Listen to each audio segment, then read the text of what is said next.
Es evidente que tiene que haber algo radicalmente errado en el modelo de desarrollo que hemos venido usando.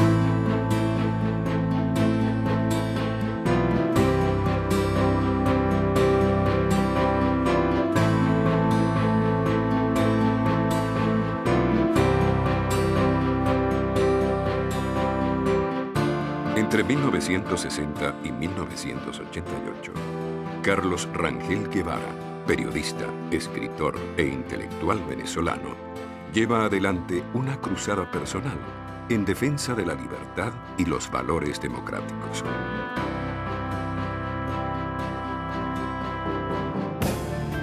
Fidel Castro y el Che Guevara son las vedettes del momento. En la China comunista está en marcha una revolución cultural. Su lucha trata de abrirse paso en medio de la expansión soviética en Asia y África. La Guerra Fría calienta al mundo. Hay guerras revolucionarias en Nicaragua y El Salvador. En el viejo continente, el eurocomunismo está de moda. Latinoamérica está enferma de dictaduras militares. Y en Venezuela, la socialdemocracia, el socialcristianismo, los movimientos de izquierda y un Estado cada vez más rico y poderoso se confunden en un peligroso cóctel que presagia tiempos difíciles.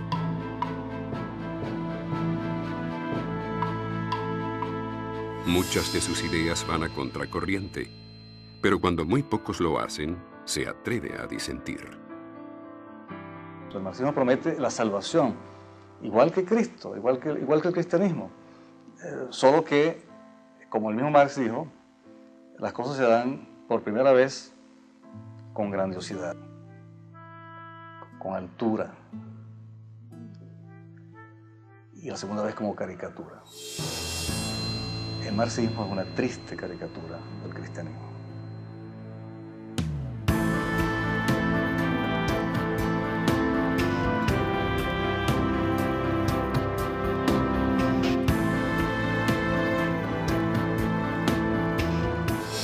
Es 1959 y Venezuela estrena democracia. 10 años de dictadura militar ya son parte de la historia. La nación, finalmente, se abre al debate de las ideas. A esta discusión se incorpora Carlos Rangel, joven periodista de 30 años, caraqueño, nacido en 1929.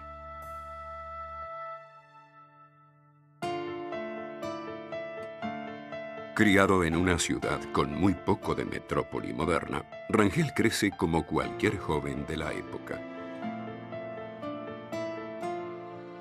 Luego de terminar sus estudios de bachillerato, tiene la oportunidad de marchar a Estados Unidos y Francia, donde complementa su formación y se casa por primera vez con Bárbara Barling, con la cual tiene 4 hijos.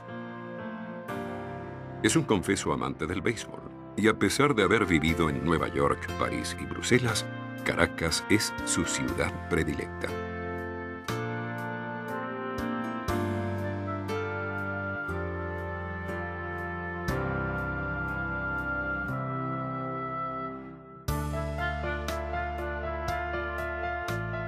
Rangel apenas está de regreso al país. Viene de cumplir funciones como secretario de la Embajada de Venezuela en Bélgica, cargo que ejerce por solicitud de la Junta de Gobierno que se instala al caer el dictador Marcos Pérez Jiménez. Se incorpora como periodista y subdirector de la revista Momento, una de las más populares publicaciones venezolanas existentes en la época. En ella, Rangel inicia lo que será una carrera de 30 años dedicados a su gran pasión, el periodismo.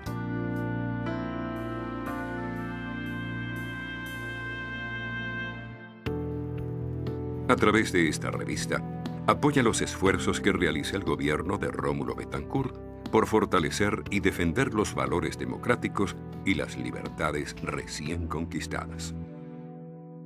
Betancourt se encuentra tratando de construir y de mantener, sobre todo, mantener un pacto social para construir un sistema democrático en Venezuela que perdure.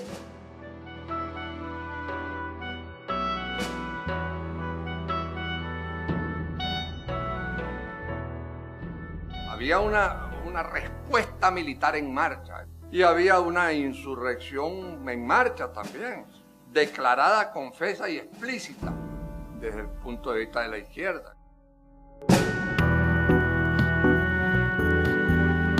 En poco tiempo, la publicación se convierte en un centro de noticias, ideas, opiniones y en un muro de contención para quienes invitan a retomar caminos ya transitados o modelos políticos que, a su juicio, amenazan las libertades.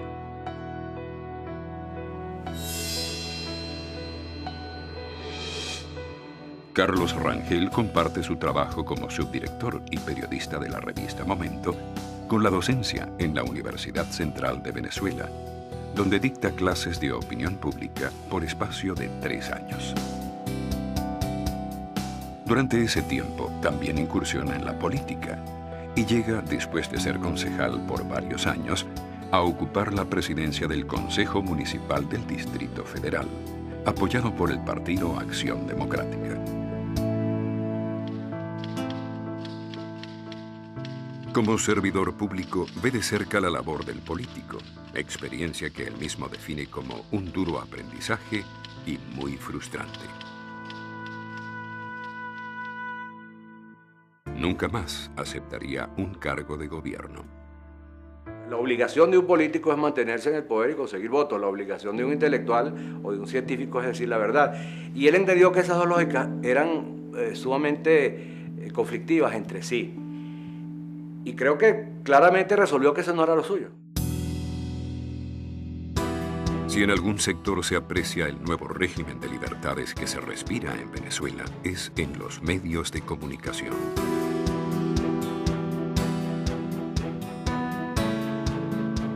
Uno de ellos, con pocos años de presencia en el país, irrumpe con fuerza incuestionable y acapara la atención. Es lo nuevo, es el futuro.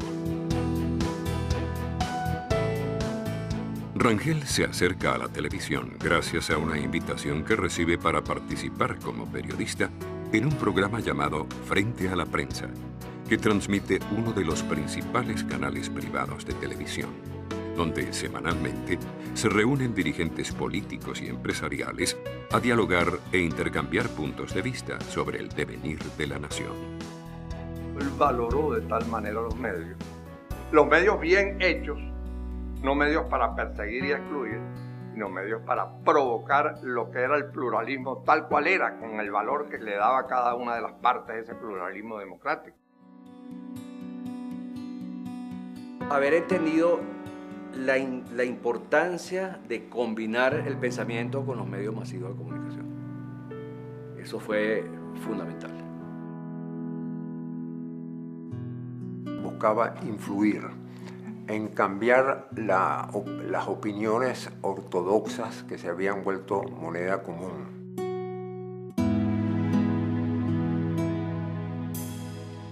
La televisión significa para Rangel un cambio en su vida profesional y personal.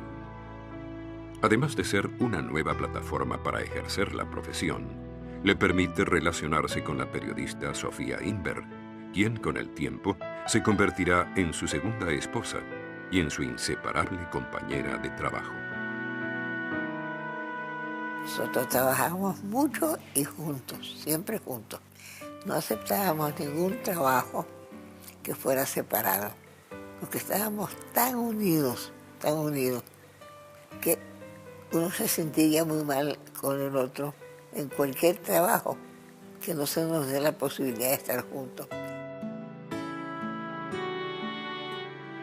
Hablábamos siempre en plural, no había singular.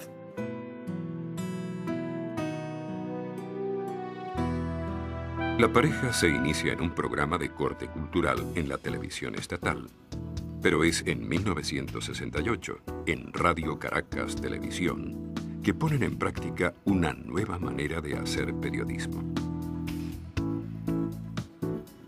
Junto a Daniel Farías, director de televisión, y Reinaldo Herrera Uslar, amigo de la pareja, apuestan a un espacio de entrevistas en un horario poco explorado hasta ese momento. Amanecer viendo la televisión es novedad para los venezolanos. El primer entrevistado es el escritor e intelectual Arturo Uslar Pietri, quien a partir de ese día será el invitado especial en cada aniversario del espacio. Ustedes tuvieron la gentileza de invitarme a mí ese día en que comenzaba esta empresa que iba a ser tan larga y tan resonante en el país.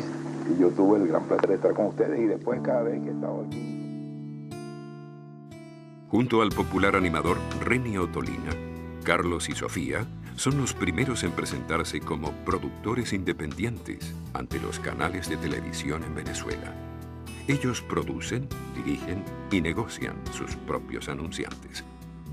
Esta independencia, el decidir a quién entrevistar, en ocasiones significa profundas diferencias con los dueños de los canales de televisión.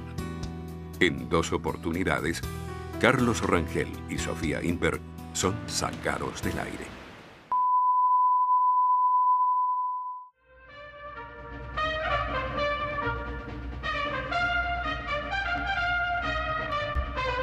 Carlos y Sofía, después de haber iniciado su programa de televisión con otro formato y por una decisión negociada muy amistosa, muy positiva, deciden venirse a Venevisión.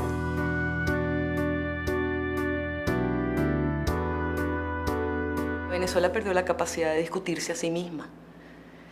Uno de los espacios donde eso ocurría, sin embargo, era precisamente en el programa de Carlos Rangel y Sofía, en unas condiciones que yo creo que para nosotros, venezolanos contemporáneos, son absolutamente sorprendentes. En la universidad nosotros pensábamos que con el voto se acaba la corrupción, que con el voto se acababa el nepotismo. Sí, pero tampoco hay que, creo yo, Ramón, crear la impresión de que esas aspiraciones, porque no han creado la perfección, eran ilusas, ¿no? Eran las cosas que una nueva generación quería para participar. No podían ser ilusas. Fíjate. Él siempre llevaba gente de pensamiento distinto, entre otras cosas para contrastar las ideas de la manera más respetuosa. Sí, la identidad del MAS sigue siendo confusa. Se aclarará el día que el MAS se comporte como un partido normal, como Acción Democrático, COPEI, asista a unas elecciones con la idea de ganar junto con uno de esos 2 partidos, vaya al gobierno, entonces la gente finalmente creerá que el MAS dejó atrás ese lastre y es en definición esa falta de identidad y sus vínculos con su origen marxista-leninista. No, eso no necesariamente implica eso. Eso puede también puede tener otras implicaciones, por ejemplo, que es que el MAS pactó finalmente con adversarios relativamente históricos. Pero eso no es un complejo. Eso no es un complejo. No, bueno, pero yo creo que, por ejemplo, hasta que no se me demuestre lo contrario, yo creo que COPEI es responsable en buena medida de muchas cosas. El programa político más importante que creo yo ha habido en este país. Que era una especie de consagración de lo que es la Venezuela plural. La gente iba a ver opiniones que se confrontaban con cierta elegancia y cierta hondura. En todos los medios. Se sabe que la Comisión Electoral de COPEI, o se dice, digámoslo así, va a rechazar 8.000 aproximadamente de las más de 12.000 solicitudes de aspirantes a delegados. Déjame decirte esto. Viendo desde afuera, ese partido tiene un líder fundamental que se llama Rafael Caldera. Y la iglesia está donde está el Papa. Y el Papa de COPEI se llama Rafael Caldera. Hay una serie de estructuras de poder en Venezuela, en todas las áreas, que no desean que nada cambie. Sí, que quieren defender sus privilegios, claro. Sí. Y el país, que es un nuevo país, como no cesa de decírsenos, desea una evolución pacífica. Requiere hacia una serie de cambios. Más claro. democracia, ¿no? Requiere una serie de cambios para hacerlo más democrático, entonces, más eficiente. Tenemos existente y visible una tensión entre ese deseo de cambio pacífico y democrático y esos intereses creados. Claro. ¿Cómo puede comenzar a resolverse eso? Bueno, yo creo que eso se tendrá que resolver en la medida en que la opinión pública se haga sentir. Y la opinión pública es a través de la televisión que Carlos Rangel se descubre como un periodista que, además de informar, gusta de exponer sus ideas, confrontarlas y defenderlas. Un teórico que se somete todos los días a la prueba del mundo real. En países donde el petróleo era propiedad del dueño de la tierra donde estaba ese petróleo, la riqueza petrolera se diversificó de una forma automática. Y escuchen bien esto que voy a decir. No es que los dueños de la tierra donde está el petróleo fuesen invariablemente los enriquecidos. No, fueron los promotores, los empresarios, los que supieron crear grandes empresas, los que supieron diseñar tecnología para usar ese recurso que hace 100 años no era sino una cosa que ensuciaba el agua de los ríos. Hacía preguntas que forzaban la argumentación, porque él tenía una posición muy crítica frente a la izquierda, crecientemente crítica, y sin embargo era también crecientemente respetuoso de los medios y quería escuchar la opinión nuestra y la provocaba. Que las cosas queden claras, sí, Carlos Andrés Pérez es el candidato de AD, y si Carlos Andrés Pérez gana las elecciones, el MAS podría ir a ese gobierno. Bueno, ¿por qué lo vamos a descartar? Bueno, es bien interesante. ¿Y si Copey gana las elecciones? No solamente era un crítico muy demoledor del pensamiento marxista y de la izquierda revolucionaria, de esa idea nostálgica del guerrillero encarnado por el Che Guevara. No, también era muy crítico del empresariado que se había acostumbrado al proteccionismo de parte del Estado. Lo que deseamos todos, la reactivación económica, la creación de empleo, la recuperación de la economía, solo se puede lograr mediante un régimen de verdaderas libertades económicas, con todos los riesgos que eso implica, pues, que cada cual compita según su capacidad. Lo que ocurre, Raúl, es que en Venezuela muchos empresarios, tal vez la mayoría, no desean eso, no quieren competir. Se habla, por ejemplo, de abrir la puerta a invitar en lugar de rechazar y de desanimar inversiones extranjeras. Enseguida se levantan importantes personas del sector privado a decir, ojo, que van a venir a competir con nosotros. Pues no es eso lo que se desea. Claro, porque, vamos a decir, los empresarios han sido víctimas y victimarios, ambas cosas. Víctimas y cómplices. Y cómplices de estos esquemas que ha creado. Esa ruptura que él hace allí es muy importante, como práctica de la conversación. Pero, por supuesto, es una práctica de la conversación que se basaba en la diferencia, y la diferencia la ponía él. Es decir, sus interlocutores eran en eso más uniformados, y quien hacía la diferencia era él mismo, y decía, hay otro modelo de desarrollo posible, hay otra manera de ver el país. El buen periodista no simplemente se limita a registrar los hechos, o a referir, a hacer entrevistas, o a hacer reportajes sobre una realidad inmediata, vinculada pues a la actualidad, sino que es necesario analizarla. Todos los países que han prosperado en la historia fueron países desarrollados políticamente, con instituciones apropiadas al desarrollo antes de desarrollarse. Y nosotros hemos querido invertir la cosa marxistamente, siguiendo a Marx, socialistamente. Los invitados al programa son interpelados en base a un examen preparado con rigurosidad y cuyo jurado está compuesto por los miles de espectadores que tiene el espacio. Nosotros a las 8 de la noche en punto, un whiskycito, todos los periódicos y libros. Y hacíamos las preguntas. Yo llegué temblando a Venevisión y rogándole al cielo que no fuera a poner la torta ahí, ¿no? Pero no, la conversación fue muy fluida, muy agradable. Sofía era incisiva, sin embargo uno sabía adaptarse a esa presencia activa. En cambio, Carlos Rangel, sin dejar de ser irónico y todo lo que se le conoce, era un hombre mucho más sereno, que le gustaba mucho no abandonar el terreno de fondo de la densidad del debate. Sofía era la pasión, él era la reflexión. Me parecía que era una pareja entrañable y que de alguna manera se complementaba muy bien. Ahora, ¿sabes que hay gente que dice que a ti lo que te pasa es que le tienes mucho rencor a Eduardo porque él fue quien, como secretario general, debió ejecutar la orden de expulsión? No, Carlos, yo no le tengo rencor a Eduardo. Yo aprecio mucho a Eduardo y le agradezco mucho las ofertas que me ha hecho. Bueno, no parece no, porque yo... ¿Ofertas que te ha hecho? Déjame que te diga, Sofía, yo soy un poco como Barquisimeto. Nadie se meta conmigo, que no, pero si me señalan, si me ofenden... Pero te sigue interesando mucho Copey, ¿verdad? Por supuesto, me sigue interesando mucho la política. Me tocan la gente de Copey y hablo de Copey también. ¿Qué ofertas te ha hecho Eduardo? Los programas de televisión se hacían para la gente. Nosotros tratábamos de hacer temas que fueran útiles. Quería preguntar, ¿qué efecto qué efecto perverso tienen las tasas de interés irreales, pues, que se mantienen sobre el mercado libre del dólar? El mercado libre del dólar, lo que está diciendo, o sea, la forma de leer el mercado libre del dólar es: los venezolanos no quieren los bolívares que tienen, están haciendo lo posible por deshacerse de ellos, y en ese proceso han llevado el dólar a 33. A lo largo de los años, Carlos y Sofía entrevistan a personajes nacionales e internacionales, presidentes, escritores, periodistas, músicos, artistas plásticos, pensadores y políticos de todas las tendencias.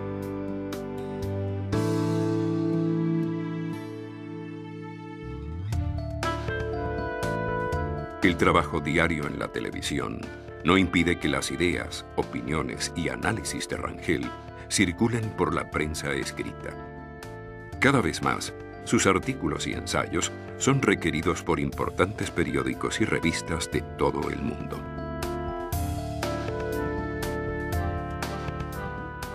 El proyecto democrático venezolano sigue consolidándose.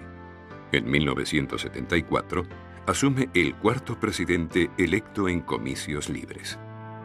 La atmósfera general de Venezuela en los años 60 y hasta mitad de los 70 era de progreso. Era el país que tenía los mejores índices sociales, el país que había podido manejar su riqueza petrolera de una manera equilibrada. Era un país que vivía en eso que se llamó en algún momento la ilusión de armonía.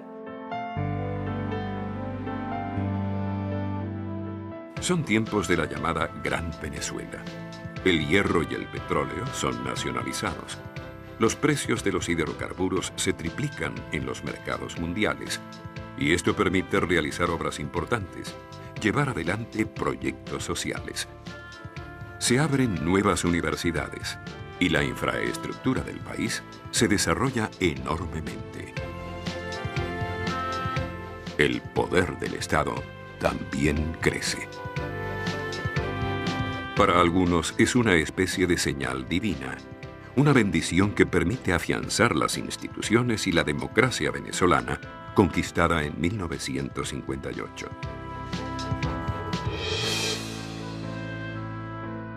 Pero en medio de esta fiesta se escuchan voces que alertan sobre el futuro. Una de ellas distorsiona, desafina, en un coro acostumbrado a acompañar una sola melodía. La equivocación es ese famoso capitalismo de Estado, expresión que algunos de nuestros dirigentes usan como una especie de orgullo, ¿no? Como si fuese una cosa muy buena cuando es una maldición. Él sintió que la Venezuela estaba allá empezando una enfermedad seria y que había que tomarla inmediatamente en sus manos todos nosotros para, como uno corta una gripe cuando está empezando. El remedio para Venezuela es, desde luego, no persistir en los errores que hemos cometido, desmantelar ese capitalismo de Estado. ¿Cómo hacerlo? Es un problema. Yo voy a dar una idea aquí, que no es ni siquiera muy notable. Denle esas empresas a sus trabajadores, desconfíen de ellos, ustedes que dicen amarlos, denle Sidor a sus trabajadores, denle Benalum a sus trabajadores, y un poquito de capital de trabajo y ver qué pasa después de un año. Y si no, que ellos verán qué hacen, con quién se asocian, cómo la venden o quiebran. Esa es una vía para comenzar a desmantelar el Estado. Regalémosle las empresas del Estado a los trabajadores que están empleados en ellas y vamos a ver qué pasa. El pacto fundamental que fundó la democracia en Venezuela es un pacto que construye una democracia social, es una democracia de izquierda, una democracia en la que el Estado tiene un papel muy importante que jugar. Y quizás un poco Rangel vino a hacer el aguafiestas que anticipadamente le dijo a buena parte del país: cuidado, nos estamos precipitando, todavía hay muchas cosas que hacer y muchas de las que estamos haciendo están incorrectas, son perjudiciales a largo plazo. Él había estado en otros países en donde estudió, tanto en Francia como en los Estados Unidos, y veía cosas y las comparaba, no con el patrón clásico, sino con un patrón de él. Y decía, Dios mío, esto va para peor. Donde quiera las empresas del Estado pierden dinero. En los países comunistas, que es donde el socialismo está en su estado perfecto, donde el Estado es dueño de todo, la bajísima productividad de las empresas del Estado y de la agricultura, que también es del Estado, es lo que causa esos bajísimos niveles de vida y esa escasez permanente y esa desesperación de la gente por huir.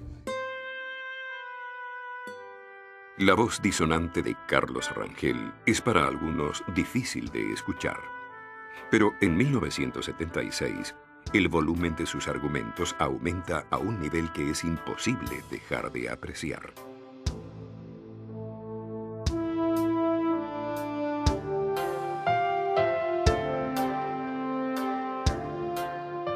La noticia arriba desde Francia.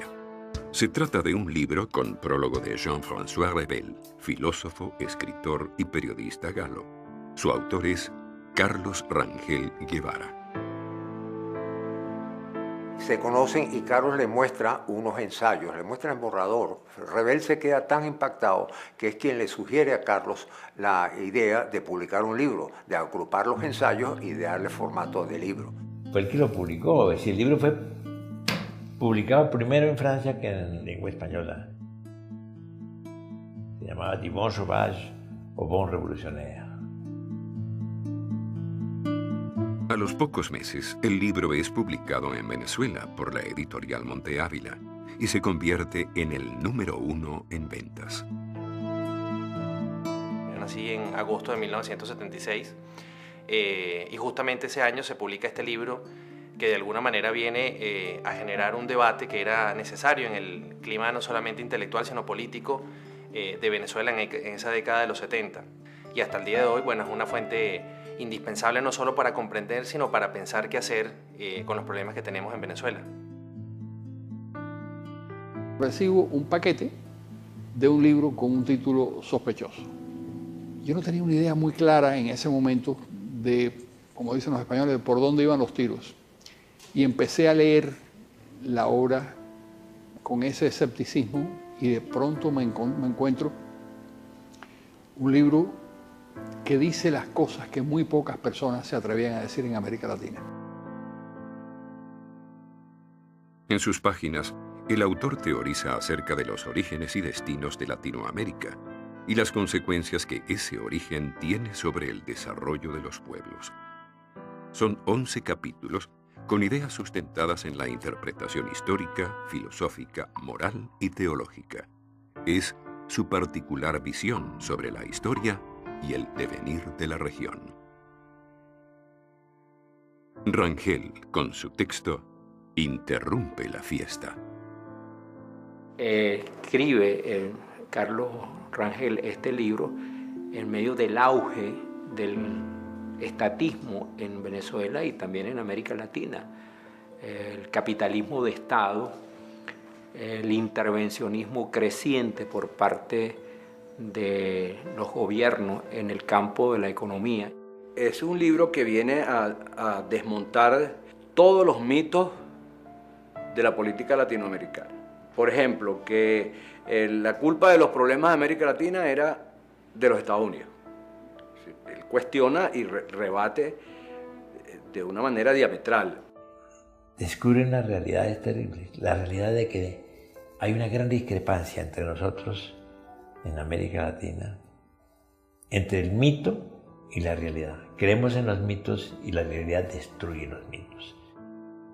Lo que hace Carlos Rangel es reconectarse con el pensamiento clásico del liberalismo, con la idea de tener gobiernos limitados, tener estados limitados, promover el desarrollo de la iniciativa particular y expandir los espacios de libertad en todos los terrenos, no solamente en el terreno económico, sino también en el terreno político, cultural, ideológico. Es un libro que choca de frente con todos los lugares comunes de la izquierda latinoamericana y del supuesto pensamiento latinoamericano. Y de algo que entonces estaba en su plena vigencia, que era la teoría de la dependencia, que es contra lo que Rangel va de frente y consigue desmontar todas esas hipótesis absurdas. Desmontó el mito ese de América Latina como una víctima y al final dijo una cosa peor. La culpa de los problemas de América Latina es suya. El revolucionario marxista, el guerrillero, este que aparece en las portadas del libro, es justamente quien va a redimir a América en primer lugar y luego al mundo supuestamente, de la caída. Por eso el libro se llama Del buen salvaje al buen revolucionario. El revolucionario marxista, digamos encarnado en Che Guevara, es el profeta, el Cristo, mediante quien se va a lograr la salvación. Y en ese mito caímos todos. Yo recuerdo que apenas apareció la Revolución Cubana, me fui para Cuba y trabajé con la agencia Prensa Latina, me fui con García Márquez y qué maravilla, sin darnos cuenta para dónde iba eso.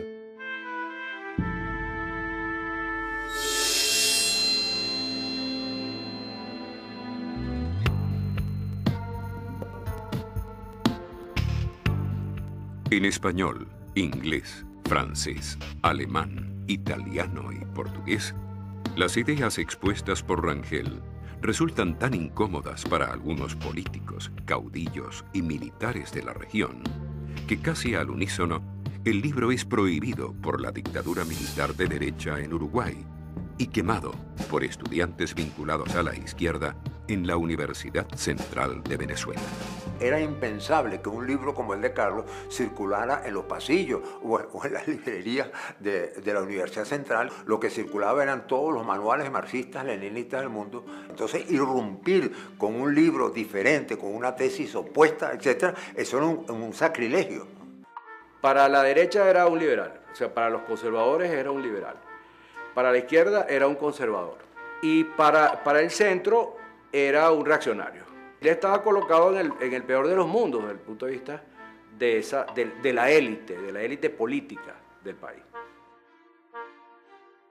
Atreverse a romper con el discurso de la izquierda como hizo Carlos, desde una posición no conservadora ni reaccionaria, sino desde una posición racional, era un acto realmente asombroso de solvencia intelectual.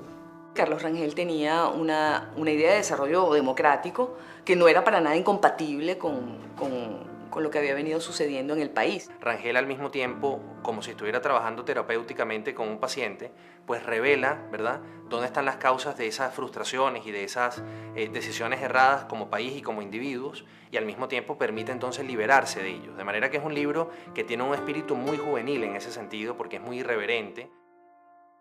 Del buen salvaje al buen revolucionario, reanima una discusión que estuvo postergada por las élites políticas y económicas en América Latina. Carlos Rangel asumió un pensamiento liberal, brillantemente defendido por él, al punto de que se convirtió en un modular. La historia parecía validarlo, y eso es claro, para un texto escrito, quizá no hay, digamos, elogio mayor que se pueda hacer de él. Tuvo gran impacto en una serie de personas, en esa especie de fraternidad que se conjugó a fines, yo diría, en el último cuarto del siglo XX, en donde figuraron de manera brillante un Octavio Paz, un Carlos Fuentes, un Plinio Apuleyo, un Irving Krause y obviamente un Mario Vargas. Su libro después resultó una Biblia para nosotros. La defensa de la responsabilidad individual y los valores occidentales son parte del tema a discutir.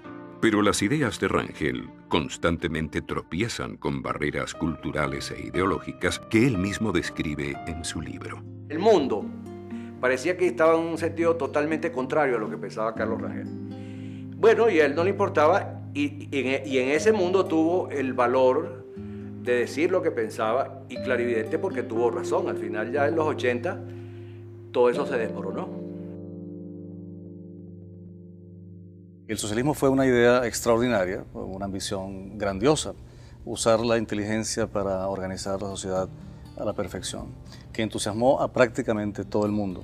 Luego esa idea, si es atractiva, conquista la sociedad y conquista una cantidad de gente como periodistas, como maestros de escuela, y entonces eso se enseña en las escuelas y está implícito, está entre líneas en toda la información. Y los políticos, de luego, se apoderan de esa idea, que es lo que ha ocurrido con el socialismo. El buen salvaje, el buen revolucionario es un libro que debe quedar como esos clásicos que se leen siempre, como esos libros que se publican y se reeditan, porque es la muestra de que un día en América Latina, en su momento, en el momento más negro, mediados de los 70, cuando parecía que el pensamiento autoritario y totalitario se había adueñado de la imaginación de todos los latinoamericanos importantes, había alguien que pensaba lo contrario. Luego del éxito editorial que significa Del buen salvaje al buen revolucionario, Rangel publica un segundo texto, El tercermundismo, apoyando la idea de que la democracia política no es un lujo para países ricos, sino una condición del desarrollo económico. Con sus dos libros, Rangel deja clara su intención: debatir y confrontar las ideas para la construcción de un modelo distinto de sociedad. Nuestro espejo, decía Carlos Rangel, nuestro espejo, nuestros modelos están en las democracias liberales del mundo. Una democracia donde el pueblo disfruta de una enorme libertad, libertad de prensa, libertad de pensamiento, libertad para crear sus propias organizaciones. Es en esa combinación de factores, libertad económica y libertad política, democracia sólida, profunda, con partidos, con controles ciudadanos, es allí donde están los modelos. A partir de estos textos, la figura de Carlos Rangel, su voz, su discurso, comienzan a escucharse en nuevos espacios.